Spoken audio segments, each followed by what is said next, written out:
Medieval India part 2 ആണ്. So അതിൽ പഠിക്കുന്നത് ഋഗ്വേദയാണ്. ഋഗ്വേദ മീൻസ് അത് ഓൾഡസ്റ്റ് ഫോം ഓഫ് വേദയാണ് ഋഗ്വേദ എന്ന് പറയുന്നത്.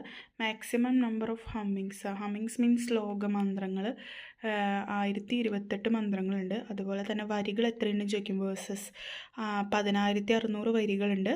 പിന്നെ 10 ചാപ്റ്റേഴ്സ് അല്ലെങ്കിൽ മണ്ഡലമുണ്ട്. ഈ 1028 ശ്ലോകങ്ങൾ 10 ചാപ്റ്റേഴ്സായിട്ടാണ് അവർ എഴുതി വെച്ചിട്ടുള്ളത്. അതാണ് ഋഗ്വേദ കേട്ടോ. ഋഗ്വേദയ്ക്ക് ഓർമ്മിച്ച് വയ്ക്കേണ്ടത് ഓൾഡസ്റ്റ് ഫോമാണ്.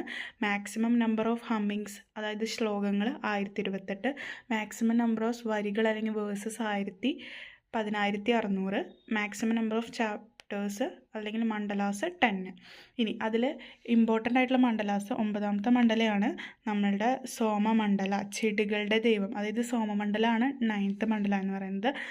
3ാമത്തെ മണ്ഡല ഗായത്രി മന്ത്രമാണ്. ഗായത്രി മന്ത്രം എഴുതിയത് ആരാന്ന് ചോദിക്കുമ്പോൾ വിശ്വാമിത്ര മഹർഷിയാണ്.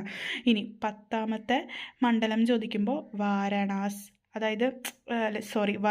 അതായത് പുരുഷ സൂക്തിയാണ് 10ാമത്തെ മണ്ഡല. വർണ്ണ ജാതിനെ കുറിച്ചിട്ടൊക്കെ പറഞ്ഞിട്ടുള്ളത് 10ാമത്തെ മണ്ഡല. 9ാമത്തെ മണ്ഡല സോമമണ്ഡല, ചെടികളുടെ ദൈവം. 3ാമത്തെ മണ്ഡലം ഗായത്രി മന്ത്രമാണ്. ഗായത്രി മന്ത്രം എഴുതിയിട്ടുള്ളത് വിശ്വാമിത്ര മഹർഷിയാണ്. 10ാമത്തെ മണ്ഡലം പുരുഷ സൂക്തിയാണ്. അതിൽ വർണ്ണാസ് അതായത് നമ്മളുടെ ജാതി അങ്ങനെയുള്ള കാര്യങ്ങളൊക്കെ തുടക്കം കുറിച്ചിട്ടുള്ളത് ഈ ഋഗ്വേദയിലെ 10ാമത്തെ മണ്ഡലത്തിലാണ്. പിന്നെ ലിംസ് ഓഫ് വേദ അതായത് കോംപ്ലക്സ് ഓഫ് വേർഡ് എന്ന് പറയുന്നത് വേദാന്താസ് എത്ര എണ്ണം ഉണ്ട്? ടോട്ടൽ 6 എണ്ണം ഉണ്ട്. വേദങ്ങൾ എത്ര എണ്ണം ഉണ്ട്? 4 എണ്ണം ഉണ്ട്. ഓക്കെ. ഇനി അടുത്തത് പറയുന്നത് യജുർവേദയാണ്. യജുർവേദ എന്താണ്? Yajurveda means book of rituals. അതായത് യാഗങ്ങൾ, സാക്രിഫൈസൊക്കെ യാഗങ്ങളിൽ കൂടെ സാക്രിഫൈസ് ചെയ്യുന്നതാണ് ഋഗ്വേദ. ഈ ഋഗ്വേദയുടെ ഉപവേദമാണ് ധനുർവേദം എന്ന് പറയുന്നത്. ധനുർവേദത്തിൽ പറയുന്നതാണ് വാർഫെയർ അതായത് യുദ്ധം അങ്ങനെയുള്ള കാര്യങ്ങളൊക്കെ. ഗദ്യം പദ്യം ഒരുമിച്ചുള്ളത് ഉപവേദയാണ് ധനുർവേദ എന്ന് പറയുന്നത്.